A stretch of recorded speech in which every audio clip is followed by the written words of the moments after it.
Fancy saris కి కంచిపట్టు శారీస్ కి పెట్టింది పేరు పూర్ణిమ ప్రింట్స్, కేబిహెచ్పి అండ్ మాదాపూర్. నమస్కారం. కార్తీక పురాణం 30 రోజు పారాయణలోకి వచ్చాం. ఈ రోజున కార్తీక బహుళ అమావాస్య. రేపు ఉదయం నుంచి మనకి మార్గశిర మాసం మొదలవుతుంది. మార్గశిర మాసపు తొలి రోజుని మనం పోలిపాడ్యమిగా జరుపుకుంటాం.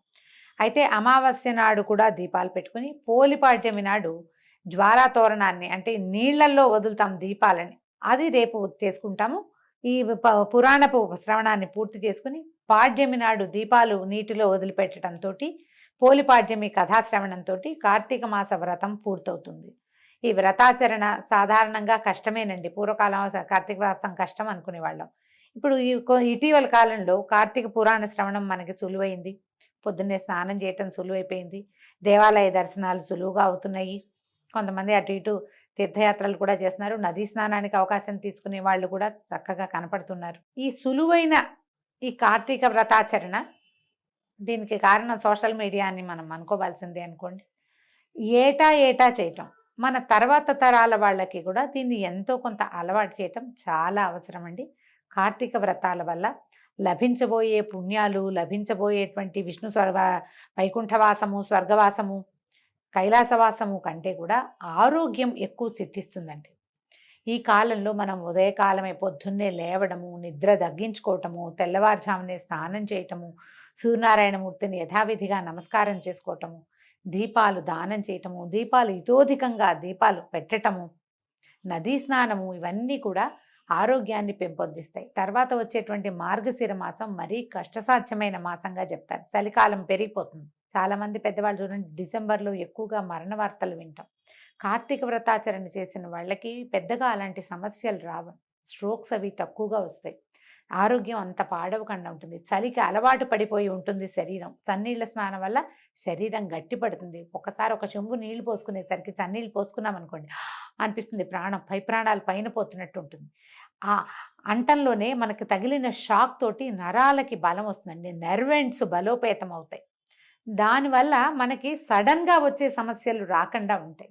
అందుకని ఆరోగ్యమాసమైన ఈ 30 రోజుల్ని మీరందరూ చక్కగా సుసంపన్నం చేసుకున్నారని భావిస్తున్నాను.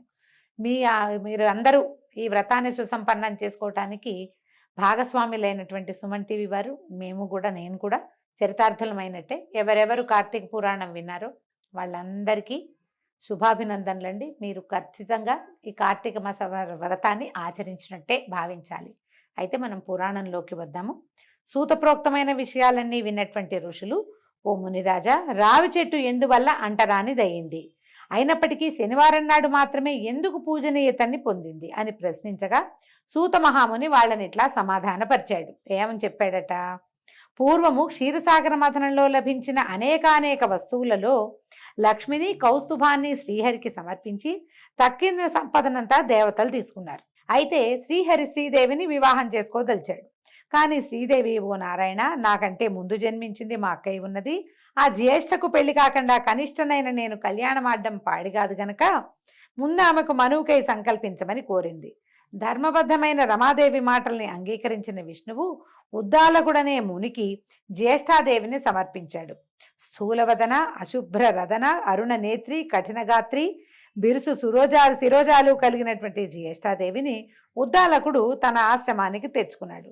ఈమెకి ఇష్టమైనది ఏంటంటే నిరంతరము హోమధూమ సుగంధాలతోనూ వేదనాదాలతోనూ నిండిన ఈ ఆశ్రమాన్ని చూస్తూ జ్యేష్ఠాదేవి దుఃఖించి, ఓ ఉద్దాలక, నాకు ఈ చోటు సరిపడదు.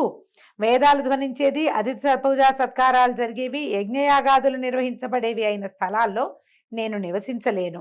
అన్యోన్యానురాగం కలిగిన భార్యాభర్తలు ఉన్న చోట కానీ, పితృదేవతలు పితరులు పూజింపబడే చోట కానీ, ఉద్యోగస్తుడు, నీతివేత్త, ధర్మిష్ఠుడు, ప్రేమగా మాట్లాడేవాడు, ఉద్యోగస్తుడు అంటే జాబ్ హోల్డర్ అని కాదండి, పని చేసుకునేవాడు, తన పని చక్కగా సానుకూలంగా, రైతు అయితే రైతు పని, నేతగాడైతే నేతగాడి పని, అట్లా తమ వృత్తిని చక్కగా సాంగోపాంగంగా చేసుకునే వాళ్ళ దగ్గర జ్యేష్ఠాదేవి ఉండదు.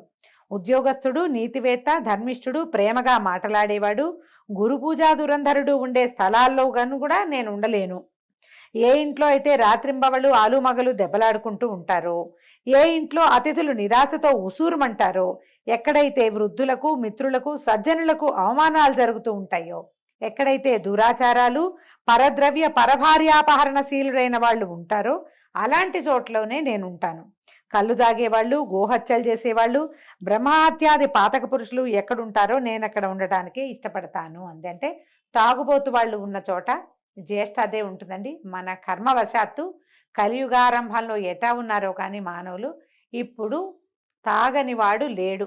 తాగని వాళ్ళు ఉన్న ఇళ్ళు ఉన్నాయి, లెక్క పెట్టచ్చు మనం. తాగుబోతనం అత్యంత సహజమైన విషయంగా, అది హీరోయిజంగా కూడా భావింపబడే కాలంలోకి వచ్చేసామండి మనం. అన్ని కొట్లు మూతపడతాయి కానీ తాగుబోతు కొట్లు మాత్రం మూతపడవు. మన పరిస్థితి అది. అయితే ఇలాంటప్పుడు జ్యేష్ఠాదేవి వీళ్ళందరి ఇళ్లలోనూ ఉంటుంది. వీళ్ళకి ఎప్పుడు ఏదో ఒక సమస్య ఉంటుంది. వాళ్ళ వల్ల ఆ ఇల్లంతా సమస్యల భూయిష్టంగానే ఉంటుంది. ఇది పురాణంలో చెప్పబడిందని నా సొంత మాటలు కావు, నా ఉద్దేశం అదే. నాకు కూడా అలాంటి ఉద్దేశమే ఉంది. పురాణంలో ఖచ్చితంగా చెప్పబడింది. రావి మొదట్లో జ్యేష్ఠావాసం ఎలా కుదిరింది, అప్పుడు ఈయన ఏం చేశాడు, ఈ ఉద్దాలకుడు మామ ఏమిటి ఇవిడి ఇట్లా బాధపడుతోంది, భార్య కదా ఆమెను బాధ పెట్టకూడదు, ఆమెకి నచ్చిన పని చేద్దాం అని ఆలోచించి ఈయన ఏం చేశాడు, వేదవిధుడైన ఉద్దాలకుడు కించిత్తు నొచ్చుకున్నవాడే, ఓ జ్యేష్ఠ, నీవు కోరినట్టుగానే నీకు తగిన నివాస స్థానాన్ని అన్వేషించి వస్తాను, అంతవరకు నువ్వు ఈ రావి చెట్లు మొదట్లోనే కదలకుండా కూర్చోమని చెప్పి ఆవిడని ఒక రావి చెట్టు మొదట్లో కూర్చోబెట్టాడు.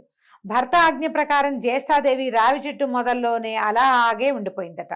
ఎన్నాళ్ళకి ఉద్దాలకుడు రాకపోవడంతో పతి విరహాన్ని భరించలేని పెద్దమ్మ పెద్ద పెట్టున ఏడవటం మొదలుపెట్టిందట. ఆమె ఏడుపు వైకుంఠంలో ఉన్న లక్ష్మీనారాయణుల చెవులలో పడ్డాయి.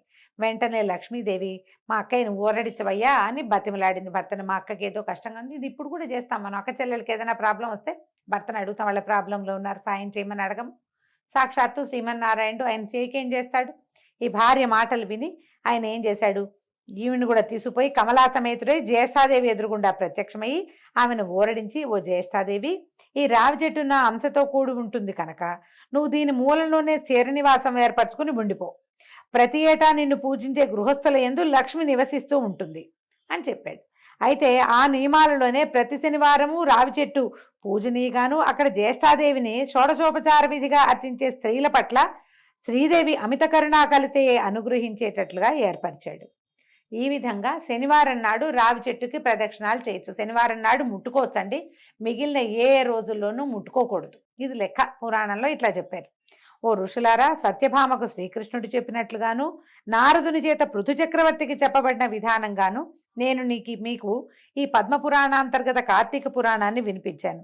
ఎవరైతే ఈ కార్తీక మహాత్మ్యాన్ని చదువుతున్నారో, వింటున్నారో, వినిపిస్తున్నారో వారు సమస్త పాపాల నుండి విడిబడి విష్ణు సాయుధ్యాన్ని పొందుతున్నారు అని సూతుడు చెప్పగా విని సంతసించిన ఋషులు అక్కడి నుంచి బదరీవన దర్శనాకాంక్షులై పయనమయ్యారు. అంటే కార్తీక మాసం అయిపోయాక మార్గశిర మాసంలో ఋషులందరూ నైమిషారణ్యం నుంచి బదరికాశ్రమానికి, అంటే మనం తెలుసుకున్నదే బదరీనారాయణుని సేవించడం కోసం బద్రీనాథ్ అని చెప్పుకుంటాం కదా, అక్కడికి ప్రయాణమయ్యారటండి. దీంతో మన 30 రోజుల కార్తీక పురాణ శ్రవణము పూర్తయిందండి. వచ్చే సంవత్సరం మళ్ళీ ఇలాగే కార్తీక పురాణాన్ని వినిపించే ప్రయత్నం చేస్తాం. సావధానంగా విని మీ కార్తీక వ్రతాన్ని సుసంపన్నం చేసుకోండి. నమస్కారం.